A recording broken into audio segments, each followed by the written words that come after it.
This freight train is speeding toward a large city. It passes farmland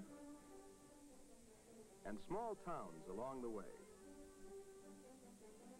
Then it comes to the growing outer edge of the city, where there are rows and rows of suburban homes. It passes the residential district where thousands of people live. It passes the industrial districts, where many of the people work in factories and mills. And finally, the train arrives in the heart of the big city. Trucks also bring to the people of the city the goods they need and want. They bring food, for there isn't enough room in the city to grow vegetables or raise cattle. From every direction, people and goods pour into the city.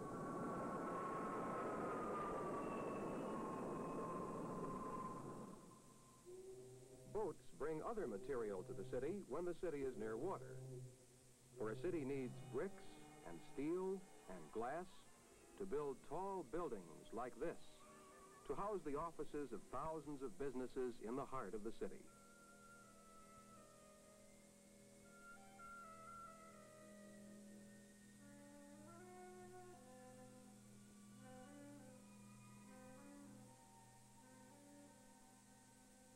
Cities like this have grown on the same location where perhaps only a fur trader's cabin once stood, or where two roads crossed, and they continue to grow. It needs more and more people to manufacture things and perform different services.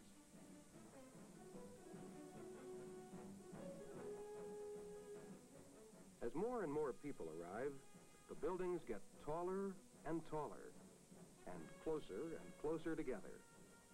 More and more people need more and more stores, and a single department store in a big city is like dozens of different smaller stores all put together.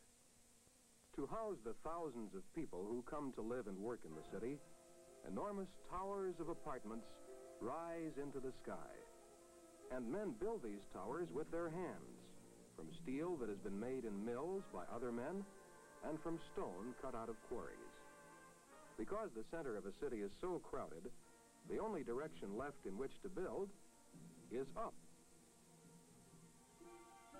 But away from the crowded center, on a neighborhood street, which may look like a street in any small town, the day begins like everywhere else, with father going off to work, and then his son starting off for school.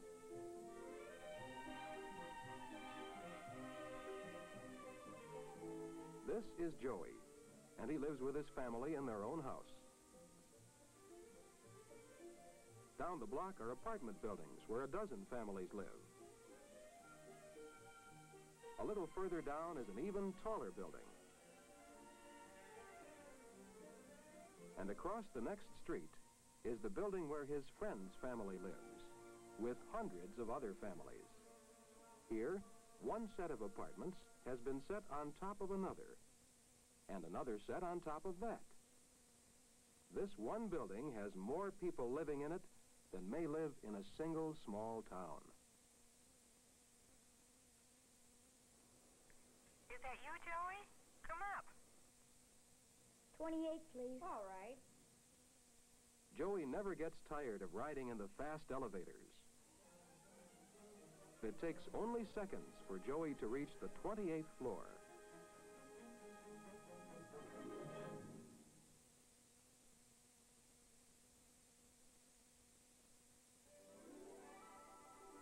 From the balcony, he can see the top of his own house and the swimming pool below.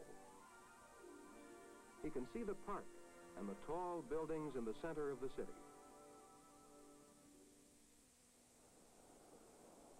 A city is made up of many smaller neighborhoods. Near the homes are apartments and stores and shops. Near the tall apartment building is a bicycle shop.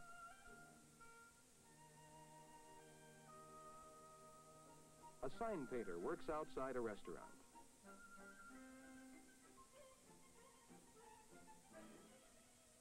There is a grocery store next door.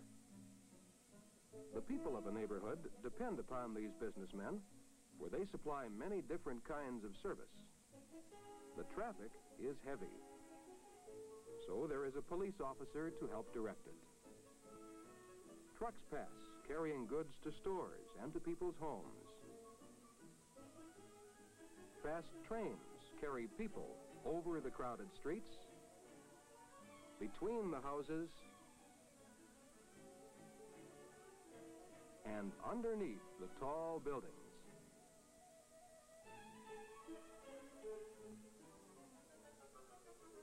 But in a neighborhood, you can usually walk to where you want to go. And Joey and Bob arrive at school. Joey's father drives down a wide expressway to his job. His car radio tells him about the traffic conditions ahead. The Congress Expressway east and westbound moving, and Southwest Highway is okay east and westbound from Cicero to Western.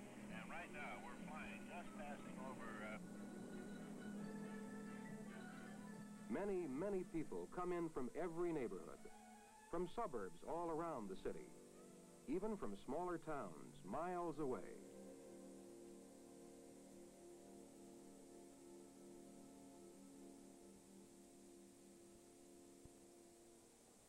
Because a city is so big, its problems are big too.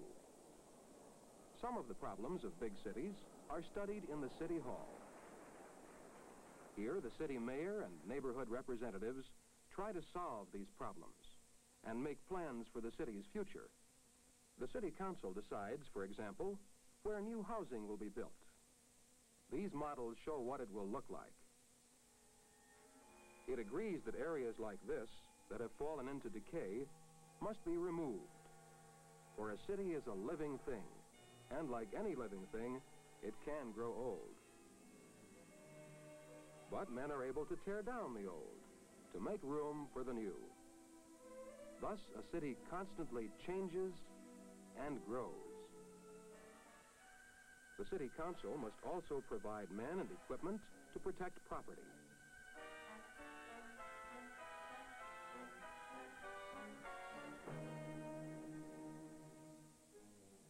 Firemen may use boats to help put out fires when the city is located near water.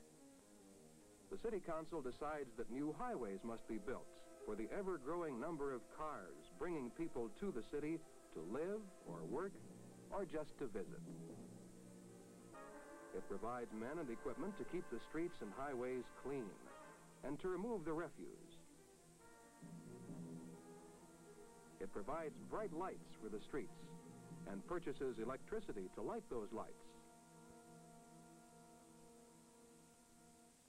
It provides pure drinking water. People who work hard need parks and playgrounds and places to swim.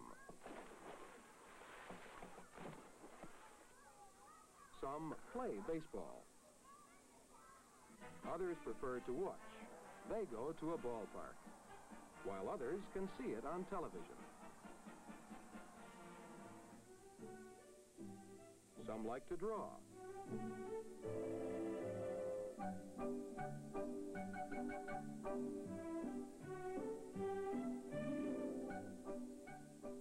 Others like to see paintings in museums. A big city is full of places you can go. You can study the past or ride a roller coaster.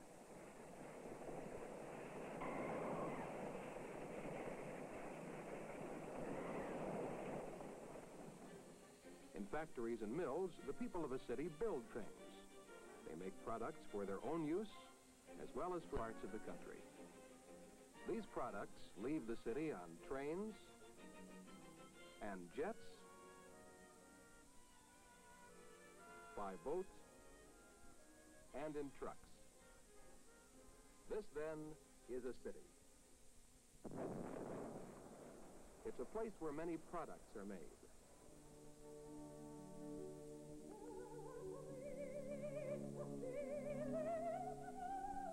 It's a center of learning and art.